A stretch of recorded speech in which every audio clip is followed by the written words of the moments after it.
Ya, baik. Fungsi untuk error di sini, untuk memunculkan fungsi error di sini, yang pertama di sini kita akan buat variabel array, variabel error, di mana variabel error ini berisikan data array. Nanti data array ini yang akan memunculkan yang pertama tadi ada semua data harus diisi dan username password salah. Di sini ada dua muncul error. Yang pertama di sini akan memverifikasi atau mengecek jika post username dan password kosong. Di sini ada tanda seru. Ini tanda seru ini tanda seru dan iset yang tadi ini sama saja berarti atau mengecek kekosongan. Jadi kalau misalkan kosong, data tersebut kosong, maka ini harus diisikan. Jadi semuanya ada isi, not null ya. Jadi harus diisi. Maka ya tadi sudah dibuat variabel array. Di sini ada error tanda array seperti ini. Kemudian semua data harus diisi. Nah, jika semuanya ini berisi atau sudah diisikan, misalkan admin, kemudian admin contohnya, maka langkah selanjutnya kalau misalkan dua-duanya terisi akan dilanjutkan untuk pengecekan ke database. Nah, di sini ada count. Fungsi count ini ada menghitung pesan jika tidak ada error, dari perintah sebelumnya. Nah, selanjutnya pengecekannya sebetulnya default sama. Di sini ini menggunakan select dan sebagainya, username dan sebagainya. Nah, ada yang baru di sini, kita menggunakan MySQL page soak. Pada sebelumnya kita menggunakan MySQL page array. Nah, di sini ada keunggulan. Kalau misalkan kita menggunakan MySQL page soak, ini sifatnya array asosiatif dan array numerik. Tetapi kalau di MySQL page array itu hanya menggunakan array asosiatif. Jadi di sini keunggulannya lebih bagus, serta untuk ini lebih cepat. Nah, di sini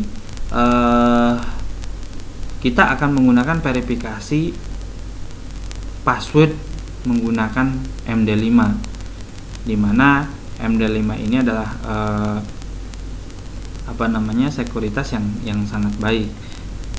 Nah, di sini yang pertama ini akan pengecekan username.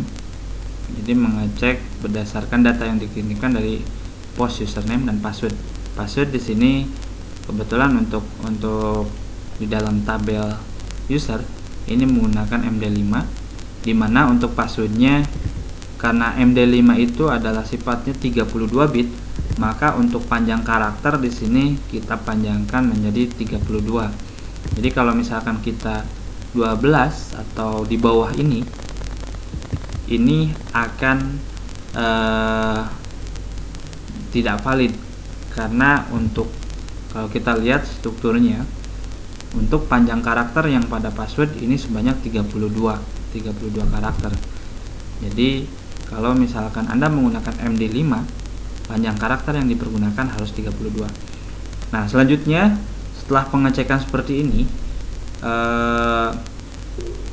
ada satu perintah di mana atau pengecekan dari salah satu field, yaitu yang akan kita gunakan, yaitu field username.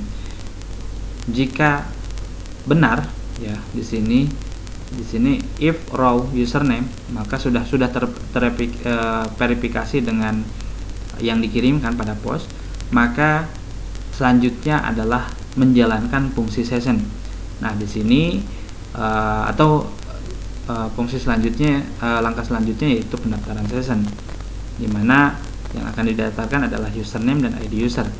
Di mana untuk session username, dia mengambil data dari raw username dan string raw ID user yang tadi sudah didefinisikan di atas. Nah, setelah itu kalau misalkan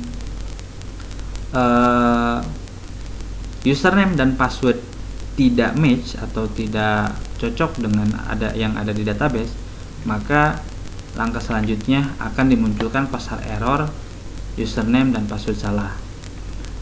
Nah, selanjutnya